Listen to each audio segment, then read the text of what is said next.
ગુજરાતી સિનેમામાં હવે કોમેડી અને થ્રિલરનો જબરદસ્ત હાઈડોઝ જોવા મળશે.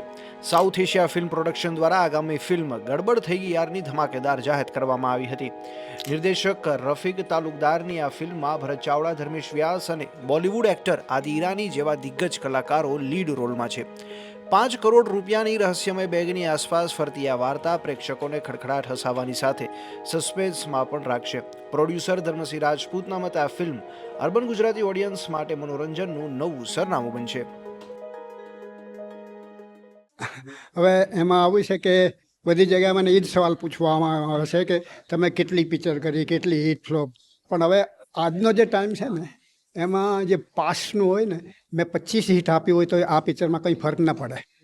મેં 10 ફ્લોપ આપી હોય તો આ પિક્ચરમાં કોઈ ફરક નથી પડવાનું.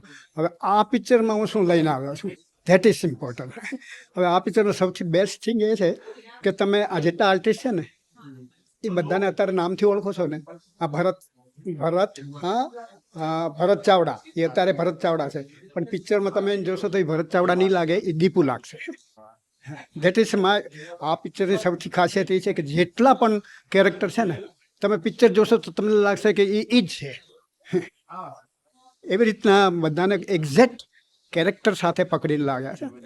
હા, it's a comedy but not buffoonery, અને ખાલી ડાયલોગની કોમેડી હોય છે એવું નહીં, સિચ્યુએશન કોમેડી. હા, બધા કેરેક્ટર છે ને, એક કેરેક્ટર પોતાનું પ્લે કરીને કોમેડી કરશે, બટ ઇન ધ લાઈફ. અને એવું નથી કે ખાલી આખી પિક્ચર કોમેડી જ છે. It's a historical undercurrent, definite emotions and thrill. આ ફિલ્મની વાર્તા 3 એવા યુવાનો દીપુ, અક્કી અને રોનીની આસપાસ ફરે છે, જેમને એક શ્રીમંત ઉદ્યોગપતિ દ્વારા પોતાની યોગ્યતા સાબિત કરવા માટે 6 મહિનાની મોહલત આપવામાં આવે છે. વાર્તામાં રોમાંચક વળાંક ત્યારે આવે છે જ્યારે તેઓને અચાનક 5 કરોડ રૂપિયા ભરેલી એક બિનવારસી કાર મળી આવે છે.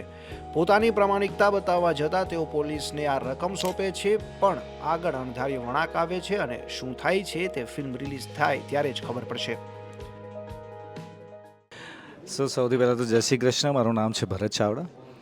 અમારી ફિલ્મની શૂટિંગ હવે કાલથી શરૂ થવાની છે, જેનું નામ છે ગડબડ થઈ ગઈ યાર. એમાં જેટલો સ્ટાઇલિશ હમણાં હું લાગુ છું એટલો સ્ટાઇલિશ નથી ફિલ્મમાં. એક ગામડાથી બિલોંગ કરું છું, મહાદેવનો બહુ મોટો ભક્ત છું, સાદી ફેમિલીથી બિલોંગ કરું છું, સીધો માણસ, સાત્વિક માણસ. એ હવે શહેરમાં જઈને કઈ રીતે બેરવાઈ જાય છે. ઘટના એ છે, પછી એમાંથી એનું તો એક જ છે કે ભાઈ મહાદેવનો હાથ જેના ઉપર હોય ને એની સાથે બધું સારું જ થાય. એ એટલો બિલીવ કરે છે કે બધું સારું થશે. અને પછી આ પ્રોબ્લેમ જે પણ થવાની છે ફિલ્મમાં, એ તો હું અત્યારે બતાવી ના શકીશ, પણ જે પણ પ્રોબ્લેમ થવાની છે એમાંથી કઈ રીતે બહાર નીકળશું through situational comedy, through drama, emotions, songs. એટલે મજા કરવાના છે. ઇન શોર્ટ યાર, હું ઓનેસ્ટલી કહું તો સૌથી પહેલાં તો જ્યારે ફર્સ્ટ મિટિંગ થઈ હતી મારી ડાયરેક્ટર સર સાથે, રફીક સર સાથે, તો હું સહેજ 5 મિનિટ આગળ પાછળ થયો હતો. જ્યારે મેં એમને જોયા, હી મસ્ટ બી અરાઉન્ડ 70-75. જ્યારે મેં એમને જોયા હતા, આઈ વોઝ લાઈક શિટ યાર, હમ લોગ ક્યાં કર રહે હૈ. એ આ ઉંમરે આટલી મહેનત કરે છે. બરાબર, અમને એવું લાગે કે યાર ગરમી લાગે છે, કે આ એસી જોઈએ ને પાણી પીવું છે. He was there. એમને જોઈને મને લાગ્યું કે યાર આ ઉંમરે આ માણસમાં આટલી એનર્જી છે. તો 99% આઈ વોઝ લાઈક કે નહીં, ફિલ્મનું સ્ટોરીનું તો ખબર નથી મને, પણ આ માણસ ઇન્સ્પિરેશન તો છે મારા માટે એટલીસ્ટ. ફિલ્મની સ્ટારકાસ્ટ અત્યંત દમદાર છે, જેમાં મુખ્ય ભૂમિકામાં લોકપ્રિય અભિનેતા ભરત ચાવડા દીપુ તરીકે નજર આવશે. તેમની સાથે ગુજરાતી રંગભૂમિના દિગ્ગજ કલાકાર ધર્મેશ વ્યાસ ઓમના પાત્રમાં અને બોલિવૂડના જાણીતા અભિનેતા આદિ ઈરાની ડીએસપીની ભૂમિકા જોવા મળશે. આ ઉપરાંત ફિલ્મમાં હિના જયકિશન, દાનેશ ગાંધી, જસ્મીન પટેલ, આંચલ શાહ, નિરાલી ઓઝા, વૈશાખ રાઠોડ, હર્ષિદા, પ્રશાંત બારોટ અને હેમાંગ દવે જેવા પ્રભાવશાળી કલાકારો પણ મહત્વના પાત્રોમાં જોવા મળશે. નમસ્કાર, મારું નામ છે વૈશાખ રાઠોડ અને હું એક નવી ફિલ્મ સાથે આવી રહ્યો છું, ગડબડ થઈ ગઈ યાર. અને આ ફિલ્મમાં ઘણી બધી મોટી સ્ટારકાસ્ટ છે, મલ્ટી સ્ટારર ફિલ્મ છે.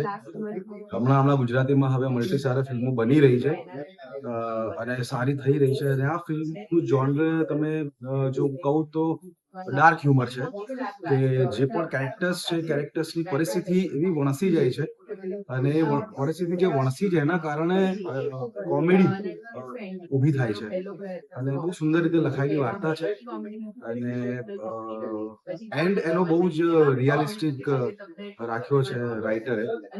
આ ફિલ્મ કરવાની મજા આવશે અમને. લેટ્સ હોપ કે અમે આ ફિલ્મ સરસ બનાવી શકીએ. લગભગ મને લાગે છે કે આ ફિલ્મને આવતા 8 મહિના જેવું થવું જોઈએ કેમ કે 25 દિવસનું શેડ્યુલ છે શૂટનું. એના પછી એડિટિંગ ને મ્યુઝિક 3 ગીતો છે ફિલ્મની અંદર. તો મને લાગે છે 8 મહિના તો થવા જોઈએ ફિલ્મને પડદા પર આવતા. અને એટલો સમય લે ફિલ્મ બનાવવા માટે તો ફિલ્મ સારી બની શકશે. મૂવી જે છે એ મલ્ટી સ્ટારર છે જેમાં સિચ્યુએશન ગડબડ છે એવી પરિસ્થિતિઓ બનતી જાય છે બધા લીડ જોડે. એ નોર્મલ રહેતું જ નથી. એ લોકો નોર્મલ કરવા વાગે અને અગેન ગડબડ થાય. તેનાથી થઈને આનું નામ ગડબડ થઈ ગઈ યાર. From tomorrow onwards we are going to shoot. કાલે મોટો શોટ લેવાશે અને રિલીઝ દિવાળીની પહેલા છે. અત્યારે જેટલા બી સક્સેસફુલ ચહેરા છે બધા જ આમાં છે. તો મેલ કાસ્ટમાં ભરત ચાવડા છે, જાસ્મીન પટેલ છે, તનેશ ગાંધી છે અને વૈશાખ રાઠોડ છે. અને ફિમેલ લીડમાં તો લગાતાર બધી ફિલ્મો જેમ સક્સેસફુલ થઈ છે. હિના જયકિશન, હિના વર્ધન, આંચલ શાહ એ લોકો છે, ધર્મેશભાઈ વ્યાસ છે. સ્ટાર પ્લસ એટલે ઓલરેડી પ્રોવર અને એની ઘણી બધી છેલ્લા ઘણા ટાઈમથી સારી રહી રહી છે. सो ये मूवी बेसिकली कॉमेडी थ्रिलर है.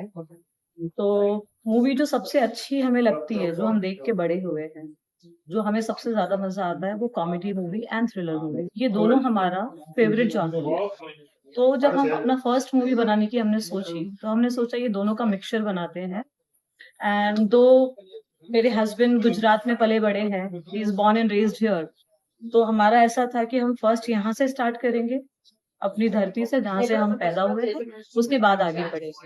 And it's a very good start. आपको बहुत मजा आएगा. एंड आप प्लीज आप ये मूवी थिएटर्स में देखें. You will have fun, I am sure.